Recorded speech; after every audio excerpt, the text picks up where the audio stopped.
A 12-year-old girl from Bengaluru in India developed a hole in her stomach.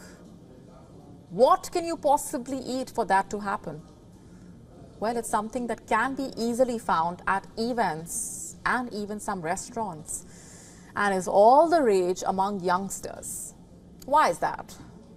Well, because of its smoky show. It's a new food trend to create frozen desserts or produce vapor clouds. And if you have not guessed already, I am talking about liquid nitrogen. It has already landed a girl in the ICU.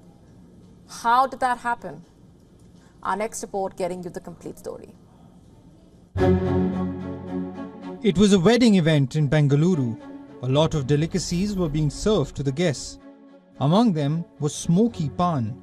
Yes, the paan, also known as betelquid, was putting on quite a show. It was wrapped in a beautiful cloud of vapors, intriguing and appealing to the revelers, serving as the perfect content for Instagram reels and stories. You see, when food items are dipped in liquid nitrogen and then exposed to air, they produce vapors. A 12-year-old girl fell prey to the spectacle. Unsuspecting of the risks associated, the girl ate the smoky paan. Soon afterwards, she complained of severe stomach pain and bloating. It raised alarm among her family members. She was immediately taken to the hospital. Upon examination, the doctors discovered that the child had developed a hole in her stomach, and it was filled with gas. In medical terms, the condition is known as perforation peritonitis. It posed a threat to her life, so the doctors decided to operate on her immediately. They surgically removed the part of the stomach with the hole. The girl was in the ICU for 3 days. Nobody anticipated that this could happen. Risks are obviously there, but they are often ignored. No matter how beautiful it looks, liquid nitrogen is after all a compound that has no business in food. But it is increasingly being used to create frozen desserts or produce vapor clouds around food items. Liquid nitrogen has a very low boiling point of -196 degrees Celsius. So, at room temperature, it is present as gas. Apart from the aesthetics, liquid nitrogen has practical uses as well. It is used to freeze and reduce microbial growth during manufacturing processes. But it has several harmful effects. It produces effects on the skin similar to a burn. The extremely low temperature of the liquid can cause severe frostbite upon contact. Inhalation or ingesting the gas could lead to suffocation and airway or gastric perforations.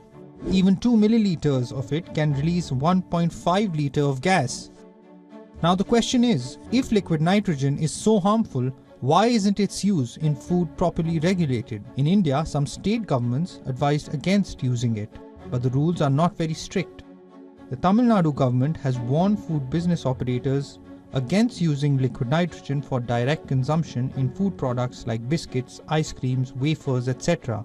It also said that liquid nitrogen should be fully evaporated from the food or drinks before being served, and it is permitted only as a processing aid, contact freezing and coloring agents.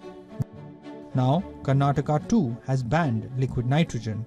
Bureau Report, WION World is One.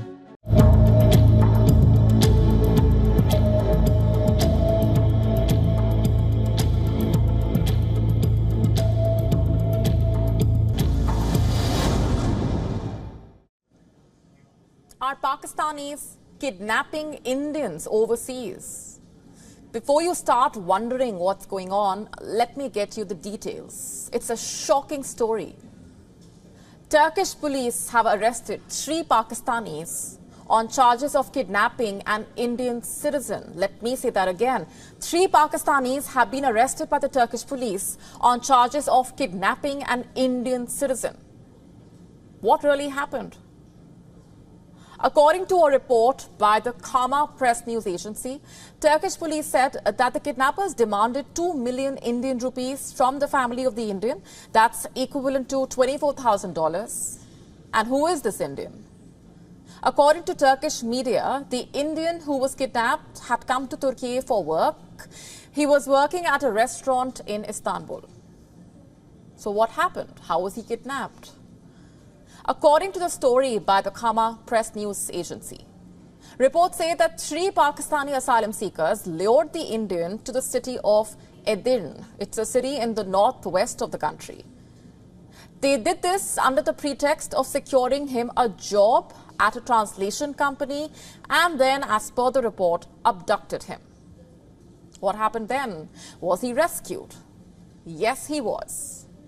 And let's tell you how.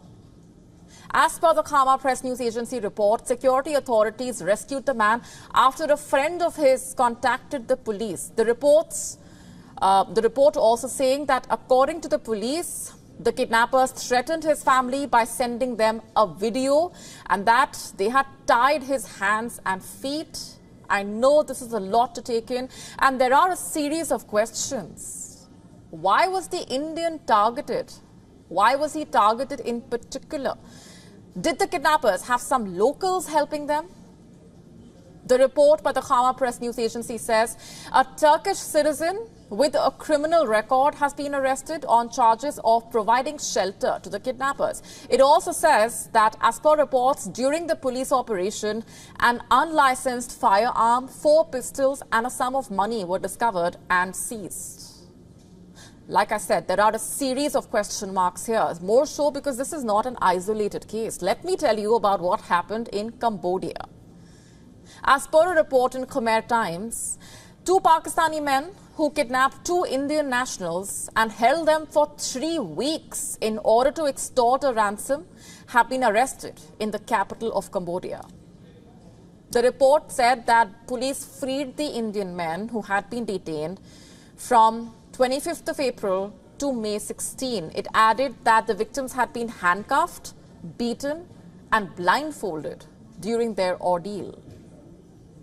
The report says that, as per the victims, the Pakistani suspects locked the door of their room and prevented them from leaving and confiscated their passports. The report adds that the suspects demanded ransom in exchange for their release and that their ordeal came to an end when the 2 victims shouted for help at a time when the 3 Pakistani suspects were not with them. Is there more to all of this than what meets the eye? These 2 cases, surfacing around the same time, raise serious concern and leave behind a lot of big questions. We will be tracking the developments very closely. Shifting focus now to the conflict in West Asia, US President Joe Biden's Israel policy has backfired. Today, Israel is more isolated globally than it ever was. Countries that traditionally supported it have started questioning it. Israel's closest ally, the United States of America, is also very concerned. Listen in to what the White House security advisor, Jake Sullivan, said today at a press briefing.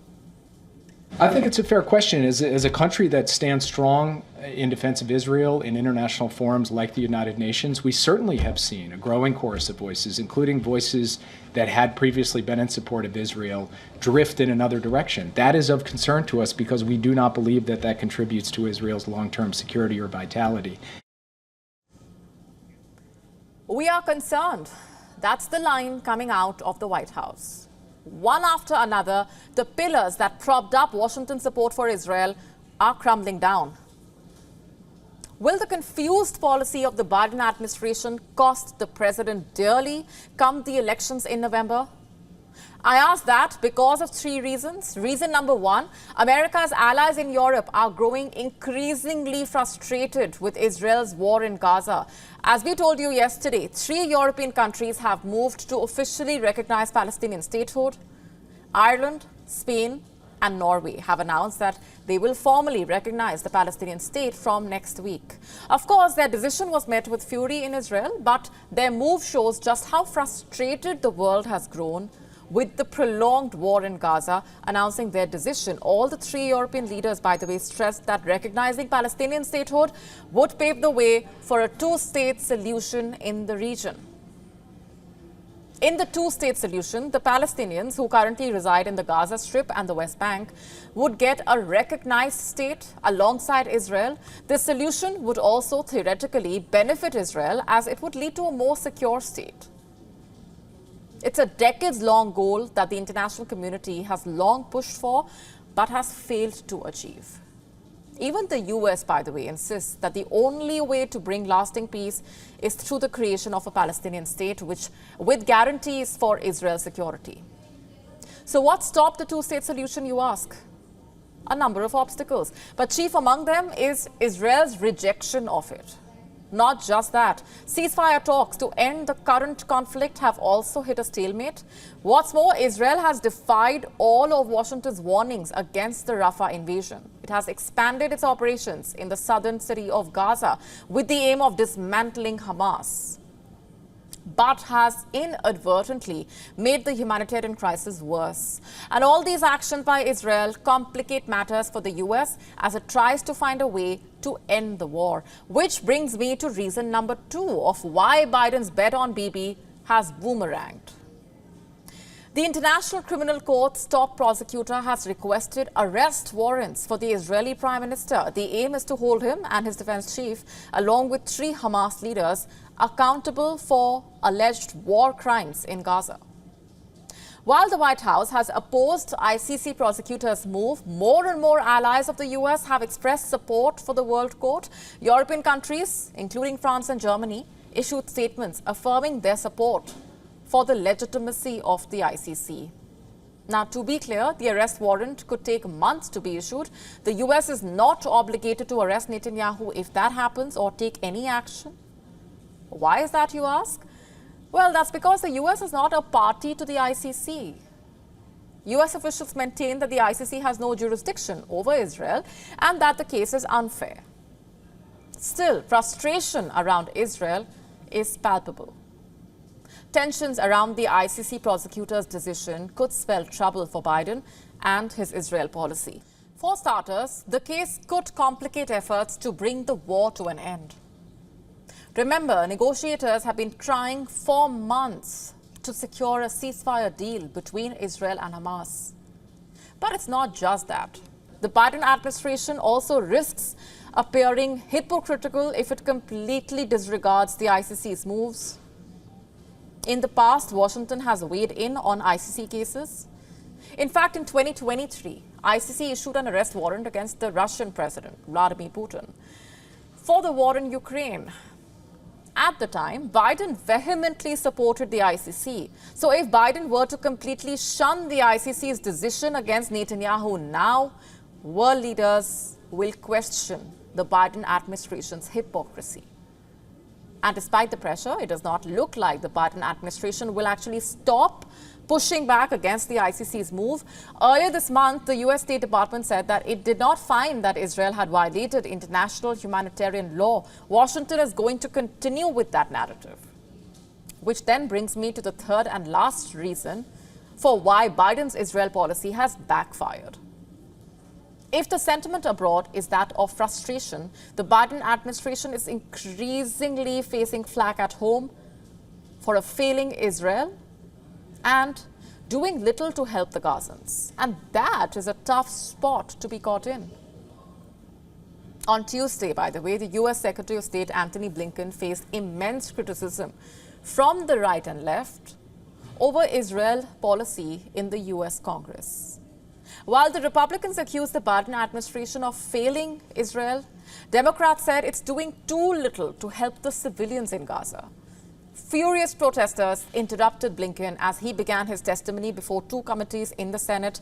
Some even called him a war criminal, accusing him of involvement in genocide, quote unquote. Blinken reiterated the support of Biden's administration for Israel, but insisted it was focused on easing the humanitarian crisis in Gaza. He said that the administration opposed an Israeli assault on Rafah. And we all remember the massive protests that broke out across university campuses in the US early this month. These are voices of dissent against the Biden administration's Israel policy. More importantly, what we are coming back to time and again is the human cost of the Gaza war. Over 35,000 Palestinians have been killed over the last several months in a horrific war that has had full American backing. Countless more are buried under the rubble, displaced, injured, and scarred for life. Still, the Biden administration has failed to demonstrably break from Netanyahu and use American leverage to actually bring an end to the war. Will the Biden administration re-evaluate its policy before it's too late? We will have to wait and watch.